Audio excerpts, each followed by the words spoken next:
Hi, my name is Max and I'm a magician. I want to share with you a piece of magic by Guy Hollingworth called Once Upon a Time, a story that both kids and grown-ups can love. This is a magic book of fairy tales, but it's unlike any other book you've seen before.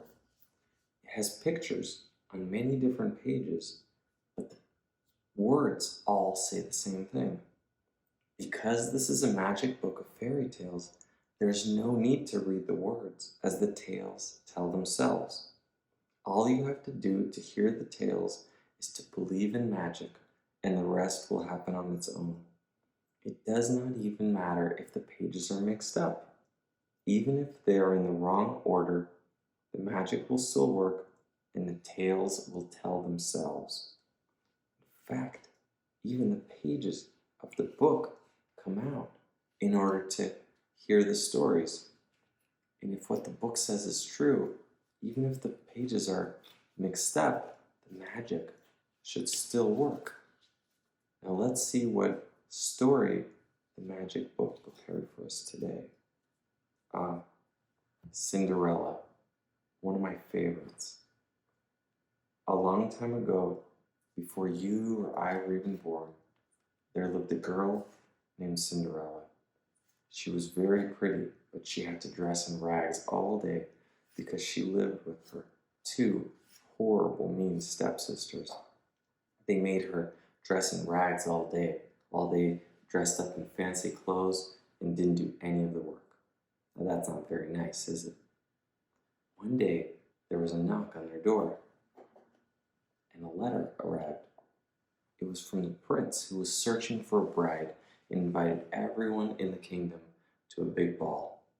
Everyone was very excited, but on the day of the ball, the two stepsisters took the letter and ran away with it so that Cinderella couldn't go. While Cinderella was left all alone to cry, there was all of a sudden a flash and a puff of smoke, and a mysterious person appeared. She said, "I am your fairy godmother, and with my help you will go to the ball." And with that, she went down to the garden to fetch a few things for Cinderella. First, she came back to her with a pumpkin. She put the pumpkin near Cinderella, waved her wand over it, and it turned into a beautiful carriage. She went back down to the garden to fetch the next thing, and she came back with 4 little white mice. She put them next to the carriage, waved her wand over them, and they turned into 4 big, beautiful horses. She went back down to the garden to fetch the last thing she would need, which were 2 big, hairy rats. She put those rats next to the horses, waved her wand over them, and they turned into 2 coachmen to drive the carriage. She told Cinderella that her magic would wear off at midnight, so she had to pay close attention to the time. And with that, Cinderella's ugly rags were turned into the most beautiful ball gown you've ever seen. And the fairy godmother disappeared as quickly as she had come. Now when Cinderella arrived at the ball, she made quite a big sensation because she was the most beautiful girl there. Even the prince noticed her and wanted to dance with her right away, and they danced all evening together. In fact, they had even lost track of time because 8 o'clock came and they were still dancing. 9 o'clock came and they were still dancing. 10 o'clock came. 11 o'clock came and they were still dancing. It seemed that they had forgotten the words of her fairy godmother, and as the clock started to strike midnight,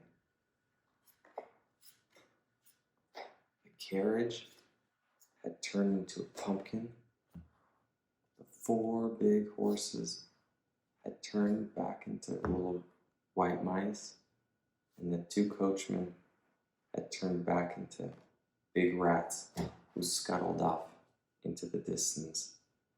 And as Cinderella started to run away from the palace, she dropped something And as the clock finished striking midnight,